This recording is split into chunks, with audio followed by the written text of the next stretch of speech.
بسم الله الرحمن الرحیم. السلام علیکم. نن د کارډیالوجي او پی ډي ته دا یو ځوان راغی، نو زما د سترګو د خیال شو. د ده په دې سترګو کې تاسو وګورئ، په دې ګوټ کې تاسو ته به د څرمنې دا ټوکړي یا غوټې ښکاري. کله هم چې د انسان په وینه کې کله کولیسټرول یعنې غوړ د یو خاص حد نه سیوا شي، نو د نورو ډیرو علاماتو سره پکې دا هم یو علامت راشي. دې ته زنتلسم وایي او دا د کولیسټرول نه جوړ وي. نو دلته موږ لیپید پروفایل یعنې په وینه کې د غوړ د کتلو ټیسټ وکړو او په هغه کې د کولیسټرول د 350 نه هم زیات راله. 2 ملي ګرام یو دوایي ورته ورکړه او ورسره د ورزش او د پرهیز احتیاط ورته وښود او میاشت پس هم واپس او پی ډي ته راوغوښتو. خو په ظاهره باندې تاسو د شکل نه اندازه ولګوئ، نو دا یو ډیر ځوان او سلیم سمارټ هلک دی، یعنې کمزوری دی. خو بیا هم د ده په وینه کې کولیسټرول دونه حد پورې سیوا شوي وو.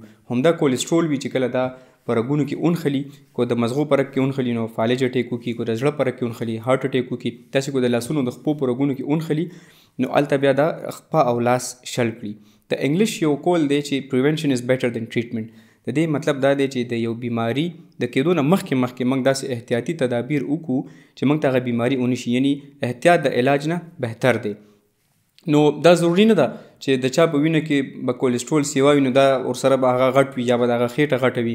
کله نه کله دا خانداني مسله هم کېدلی شي، هغې ته فیمیلیل هایپر کولیسټرولېمیا وایي، یا د ډېر زیات بدپرهیزۍ او د ناستې یعنې د ورزش نه کولو نتیجه هم کېدلی شي.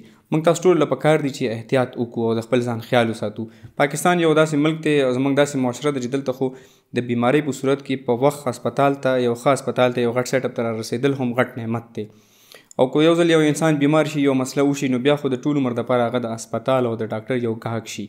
نو ولې نه چې موږ د مخکې نه داسې احتیاط وکړو او د خپل ځان خیال وساتو چې موږ ته داسې مسله ونه شي. نن سبا د ټولو خلکو په معاشره کې لایف سټایل داسې دی چې د ناستې کارونه دي. په ګاډو کې خلک دفتر ته ځي، هلته ټول ورځ په دفتر کې ناست وي، یا بل داسې کار وي هلته هم ناست وي. نو ګرځېدل هم نشته دی. خوراکونه ټول جنک او فاسټ فوډز دي، یعنې په هر ځای کې په کلو کې په هر کلي کې اوس KFC او مکډونلډز او دا شیزونه راله. نو د دې شیزونو سره زموږ هغه دیسي کوم چې کوم زاړه خوراکونه هغه هر څه ختم شو او داسې غوړ خوراکونه راله، ورسره د ناستې کارونه ټول د لیپټاپ او د کمپیوټرز کار شو. نو په ځان باندې نظر ساتل او د ځان خیال ساتل انتهایی ضروري شو. ډېره مننه.